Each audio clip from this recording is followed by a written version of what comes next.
Hi guys, welcome to PLC. पिछले video में हम लोगों ने क्या किया था, एक प्रोग्राम बनाया था। उस प्रोग्राम में हमने क्या किया था, कुछ वेरिएबल्स को बनाया था। उसमें वेरिएबल्स में कुछ वैल्यू असाइन करके उसके साथ कुछ ऑपरेशन परफॉर्म किया गया था, जैसे कि एडिशन, सब्ट्रैक्शन, यही सब। हाँ, लेकिन वहाँ पे हमने क्या किया था, वैल्यू में वेरिएबल इनिशियलाइज़ किया था। इसका मतलब वैल्यू में वेरिएबल डाला गया था वो प्रोग्रामर के द्वारा, मतलब यूज़र वहाँ पे वैल्यू नहीं डाल रहा है। यूज़र रन टाइम अगर वैल्यू दे, तो वो प्रोग्राम थोड़ा मज़ेदार हो जाता है। तो ये काम हम इस वीडियो में करके दिखाएँगे। ये वाला जो प्रोग्राम होगा, जो आज हम लोग प्रोग्रामिंग करेंगे, इसमें यूज़र से इनपुट लेना सीखेंगे। यूज़र इनपुट कैसे देगा, यही सब चीज़ें सीखनी है। तो चलिए शुरू करते हैं। तो एक छोटा सा प्रोग्राम आपको दिख रहा है स्क्रीन पे। ये अब इस प्रोग्राम से आप फ़ैमिलियर हो चुके होंगे।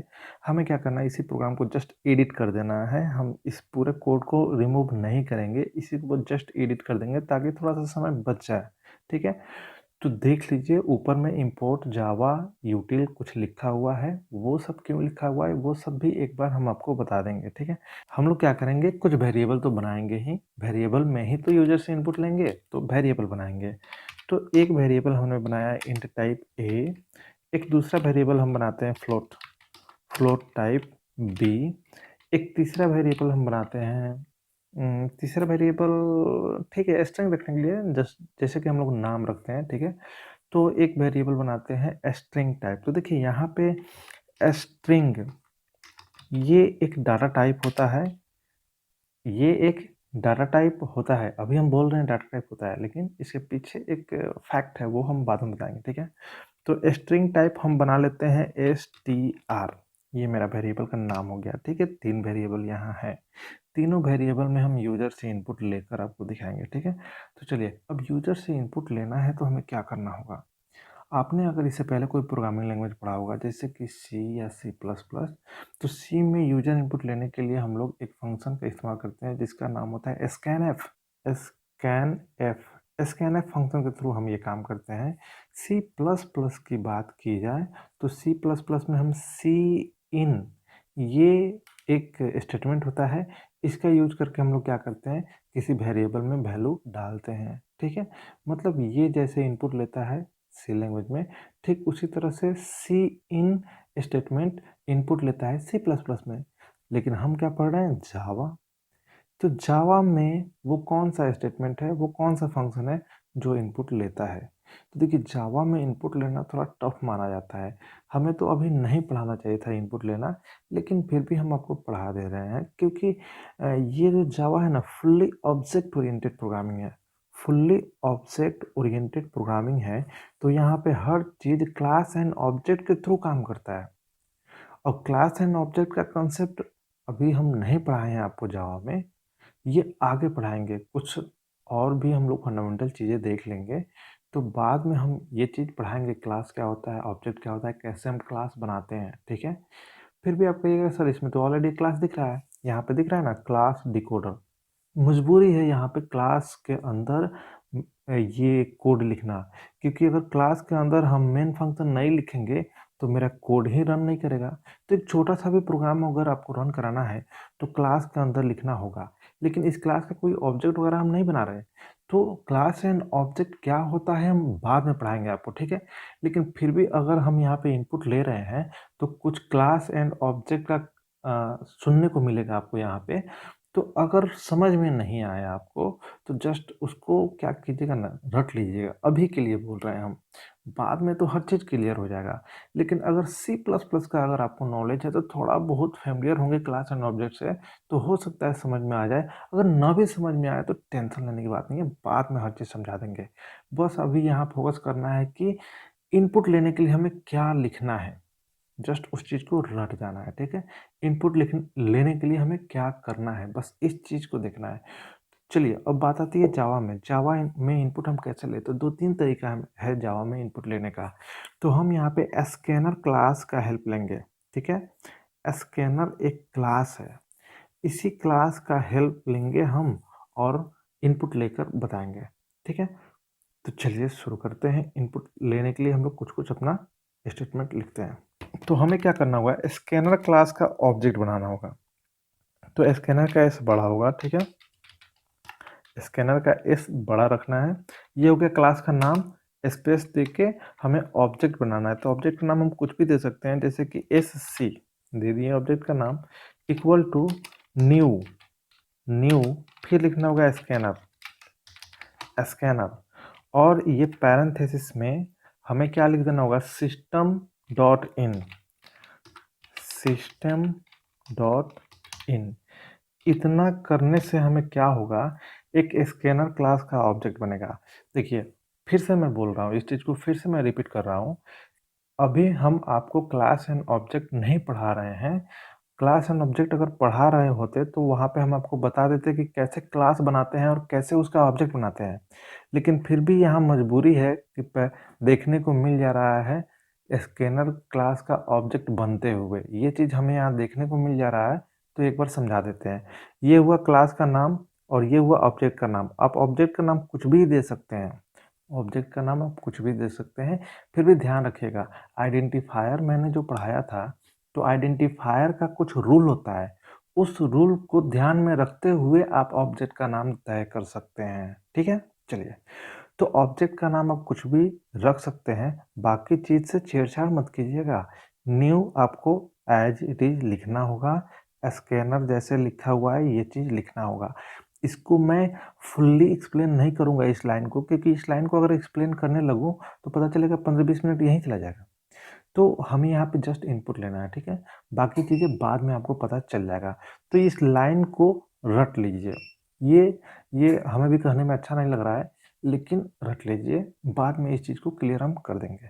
तो चलिए, अभी हमने क्या किया, स्कैनर क्लास का ऑब्जेक्ट बनाया।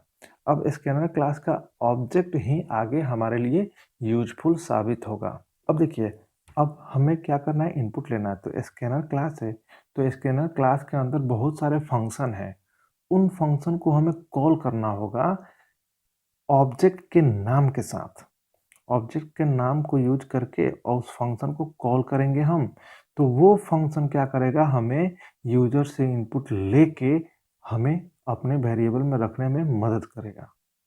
ठीक है, तो चलिए फिर से हम इसको रिमूव करते हैं। आइए अब हमें क्या करना है, यहाँ पे अब हम सिंपल सा काम करते हैं, एक मैसेज देते हैं यूजर को।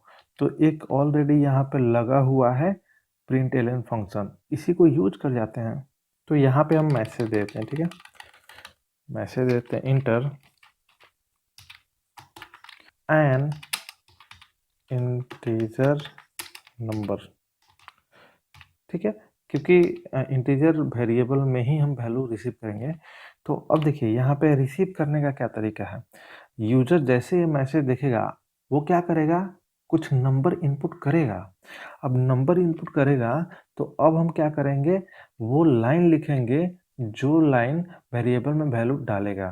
तो सबसे पहले वेरिएबल का नाम लिखेंगे, इक्वल टू, अब हम यहाँ पे क्या लिखेंगे, ऑब्जेक्ट का नाम। ऑब्जेक्ट का नाम क्या है, एस सी डॉट, अब वो फंक्शन का नाम लिखेंगे जो यूजर द्वारा दिया गया वैल्यू को रिसीव करेगा और इस वेरिएबल में डालेगा। तो उस फंक्शन का नाम है नेक्स्ट इंट। बड़ा अजीब यहाँ पे होता है इनपुट लेना, ठीक है ना। अब यहाँ पे सेमीकोलन दे देते हैं, ये लाइन क्या करेगा, ए वेरिएबल में वैल्यू डाल देगा। अब देखिए, अब बी मेरा वेरिएबल है जो फ्लोट टाइप है। तो उस वेरिएबल के लिए भी हम क्या करते हैं, पहले एक मैसेज दे देते हैं। इसमें हम क्या करते हैं, मैसेज देते हैं इंटर ए फ्लोट नंबर। ठीक है, अब देखिए बी फ्लोट वेरिएबल है, तो हम कैसे लिखते हैं अपना ये लाइन, एस सी ऑब्जेक्ट का नाम डॉट, अब यहाँ पे नेक्स्ट फ्लोट, फ्लोट का एफ बड़ा होगा देखिएगा, नेक्स्ट इंट, इंट का आई बड़ा लिखे हैं, तो उसी तरह यहाँ पे नेक्स्ट फ्लोट, फ्लोट का एफ बड़ा होगा। ये फंक्शन क्या करेगा, अब ये फंक्शन कर रहा है क्या कि यूजर से फ्लोट वैल्यू लेकर बी में डाल दे रहा है। ठीक है, चलिए अब हम क्या करते हैं, एक और वेरिएबल मेरे पास है जो है str, जो स्ट्रिंग टाइप है। str इक्वल टू, फिर ऑब्जेक्ट का नाम लिखेंगे हम लोग एस सी डॉट, अब यहाँ पे हम क्या लिखते हैं, नेक्स्ट, इस फंक्शन का नाम क्या है? केवल नेक्स्ट। तो देखिए यहाँ पे 3 फंक्शन आपको देखने को मिल रहा है, ठीक है? 3 फंक्शन देखने को मिल रहा है, नेक्स्ट इंट, नेक्स्ट फ्लोट और फिर क्या है? नेक्स्ट, ठीक है? अभी तक हमने क्या किया? यूजर से इनपुट लेकर वेरिएबल में वैल्यू डाला। अब इन वेरिएबल में वैल्यू आया है कि नहीं आया है, उसको कैसे देखेंगे? तो प्रिंट करेंगे तब तो देखेंगे। तो चलिए अब प्रिंट करने के लिए सिस्टम डॉट आउट डॉट लगाते हैं हम, ठीक है?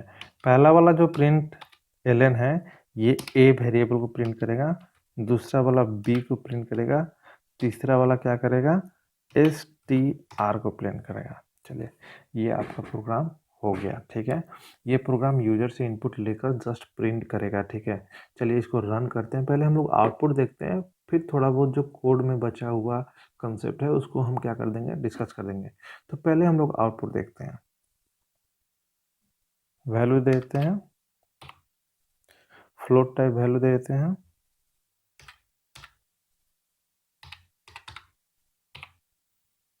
कोड में तो कहीं से कुछ कमी नहीं है, फिर ये क्या हो रहा है? कुछ कमी रहता तो जरूर ये एरर देता। हो सकता है कभी कभी लॉजिकल एरर होता है तो वो एरर नहीं देगा। एक बार खुद से देख लेते हैं। ओह देखिए कितना बड़ा मैं गलती कर रहा हूँ।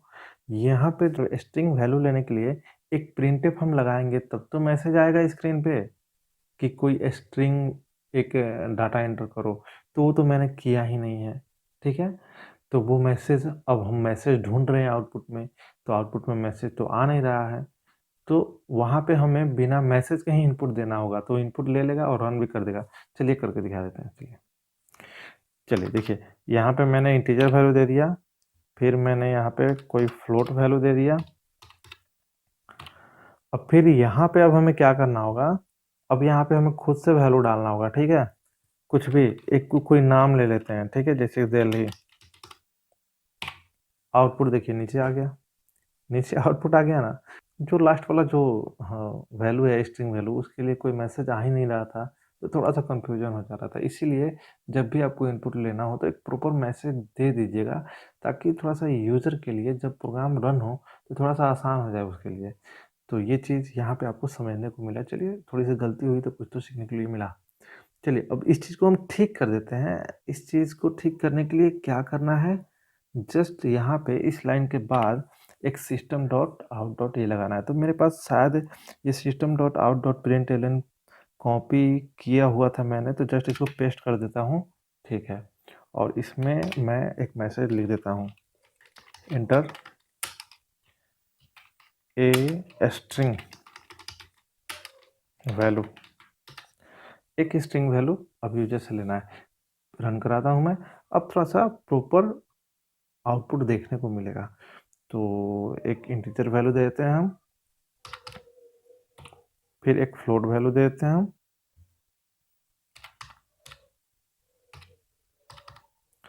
देखिए यहाँ पे आउटपुट देखने को मिला कि अब स्ट्रिंग वैल्यू भी डालो, inter a string value.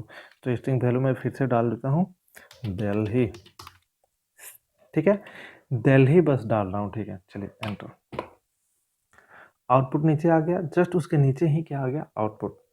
Output को भी आप, जो आउटपुट आ रहा है उसको भी कुछ मैसेज के साथ प्रिंट करना चाहते हैं आप तो वो कर सकते हैं, ठीक है? पिछले वीडियो में मैंने ये सब चीज़ बताया है। अब हम क्या करते हैं, कोड में कुछ और चीज़ है, उस चीज़ को हम समझा देते हैं। आइए आइए अब हम लोग यहाँ देखते हैं। सबसे पहले ऊपर से शुरू करते हैं, ठीक है?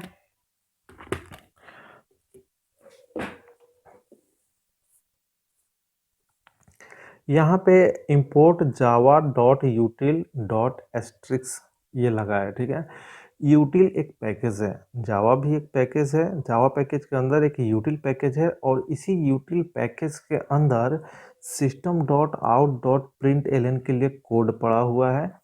तो इसी के लिए हमें पहले इंपोर्ट करना होगा, तब जाकर इस प्रिंट एलन फंक्शन को यूज करना होगा, नहीं तो एरर आएगा, ठीक है? और ये जो स्कैनर क्लास है, स्कैनर क्लास के अंदर ये 3 फंक्शन जो हम यूज किए हैं, ये फंक्शन कहाँ पड़ा हुआ है? स्कैनर क्लास के अंदर। तो ये फंक्शन कैसे अपना काम करता है, इसके लिए भी कोडिंग लिखकर कहाँ रखा गया है? इसी यूटिल पैकेज में। शुक्र की बात है कि इसी यूटिल पैकेज में रखा हुआ है, तो फिर से अलग से कोई पैकेज इंपोर्ट करने की ज़रूरत नहीं हो रही है। लेकिन ये किसी और पैकेज में अगर रखा हुआ रहता, तो फिर उस पैकेज को भी इंपोर्ट करना पड़ता। तो एक प्रोग्राम में कई सारे इंपोर्ट स्टेटमेंट देखने को मिलते हैं कभी-कभी, ठीक है? चलिए, अब हम यहाँ पे ये चीज़ थोड़ा-सा बच गया है, इसको हम एक्सप्लेन कर देते हैं। जब आप स्कैनर क्लास का ऑब्जेक्ट बनाएँगे, तो एक तो न्यू ऑपरेटर यूज़ करना है, ठीक है? बिना न्यू ऑपरेटर का आप कोई भी ऑब्जेक्ट नहीं बना सकते हैं। अब जब आप ऑब्जेक्ट बनाते हैं, तो यहाँ ये वाला जो पार्ट होता है ना, इसको हम लोग बोलते हैं कंस्ट्रक्टर कॉलिंग। यहाँ पे कंस्ट्रक्टर कॉल हो रहा है, हो सकता है आप ज़्यादा कन्फ्यूज़ हो जाएँ। इन सारी बातों को इग्नोर कीजिएगा अगर समझ में नहीं आ रहा है तो। तो यहाँ पे पैरेंथेसिस के अंदर सिस्टम डॉट इन आपको लिखना ज़रूरी है, क्योंकि इनपुट जो आ रहा है ना, सिस्टम क्लास का हिस्सा होता है। जो भी इनपुट डिवाइसेस होते हैं, वो सिस्टम क्लास का हिस्सा होता है। तो सिस्टम डॉट इन यहाँ पे एक ऑब्जेक्ट है, तो सिस्टम डॉट इन लिखिएगा ना, तो एक तरह से ना जो भी इनपुट डिवाइस है, वो आपके इस प्रोग्राम से लिंक हो जाता है, या आप बोल सकते हैं कि इस ऑब्जेक्ट के थ्रू वो लिंक हो जाता है। तो जो भी यूजर इनपुट करता है, तो वो इस ऑब्जेक्ट को मिलता है, और ये ऑब्जेक्ट क्या करता है, अपने इन फंक्शन के हेल्प से वैल्यू निकाल कर फिर आपके जो भी वेरिएबल है उसको प्रोवाइड कर देता है। इससे ज़्यादा जाने की ज़रूरत नहीं है, मैं इसको थोड़ा-सा ईज़ी लैंग्वेज में इसीलिए बता दिया है ताकि आपको थोड़ा-सा लगे कि हाँ, इसके पीछे कुछ रीज़न है। जब रीज़न पता चल जाता है तो थोड़ा-सा हम उसे एक्सेप्ट कर लेते हैं, नहीं तो बाउंस करता है ना, तो ये थोड़ा-सा मुश्किल हो जाता है। चलिए, अब हम इस चीज़ को थोड़ा-सा इरेज़ करते हैं। देखिए, नेक्स्ट इंट जब भी इंटीजर वैल्यू लेना हो, तो आपको इस फंक्शन का इस्तेमाल करना है। याद रख लीजिएगा, थोड़ा-सा आपके लिए हेल्प करेगा। और जब भी फ्लोट वैल्यू लेना हो, तब इस फंक्शन का इस्तेमाल कीजिएगा। और जब भी आपको स्ट्रिंग वैल्यू लेना हो, तो नेक्स्ट का इस्तेमाल कीजिएगा। लेकिन एक और फंक्शन है जिसका नाम है next line. Next line, line का एल बड़ा होता है, ठीक है? अब ये नेक्स्ट लाइन फंक्शन क्या करता है, तो ये क्या करता है ना, ये भी स्ट्रिंग वैल्यू को लेता है। लेकिन नेक्स्ट और नेक्स्ट लाइन में क्या अंतर है, आइए इस चीज़ को थोड़ा-सा हम समझा देते हैं। हम यहीं पे समझा देते हैं, रन नहीं कराएँगे, बस आप रन करा के देख लीजिएगा। जब आप कोई ऐसा स्ट्रिंग लिखिएगा जिसके बीच में गैप हो, जैसे कि हम लिखते हैं दिल्ली सिटी, तो दिल्ली और सिटी के बीच में स्पेस है, तो अगर आपने नेक्स्ट लगाया है और दिल्ली सिटी इनपुट के तौर पे आपने अगर दे दिया, तो केवल दिल्ली ही लेगा। नेक्स्ट फंक्शन क्या करता है, जस्ट एक वर्ड उठाता है, वर्ड के बाद अगर स्पेस मिल गया, तो इसको लगता है कि हमें बस इतना ही तक का डाटा उठाना है, इसको छोड़ देगा, इसको छोड़ देगा। अगर आप चाहते हैं कि कोई एक सेंटेंस देते हैं, जैसे कि एक सेंटेंस में कई सारे वर्ड होते हैं, हर वर्ड के बीच में तो गैप होता ही है, हर वर्ड के बीच में स्पेस तो होता ही है। अब वो पूरा का पूरा सेंटेंस एज ए स्ट्रिंग के फॉर्म में किसी वेरिएबल में स्टोर हो जाए, तो उस सिचुएशन में आप नेक्स्ट को काट दीजिए यहाँ से और नेक्स्ट लाइन को यूज़ कीजिए। नेक्स्ट लाइन को यूज़ कीजिएगा, तो कोई सेंटेंस अगर होगा, उसमें कितना भी वर्ड होगा और हर वर्ड के बीच में कितना भी स्पेस होगा, फिर भी वो सारे पूरे सेंटेंस को एज इट इज स्ट्रिंग मान के ले लेगा। ठीक है, तो चलिए बस इतना ही रखते हैं हम लोग। अगर ये वीडियो आपको अच्छा लगा हो तो प्लीज़ इसे लाइक कीजिएगा।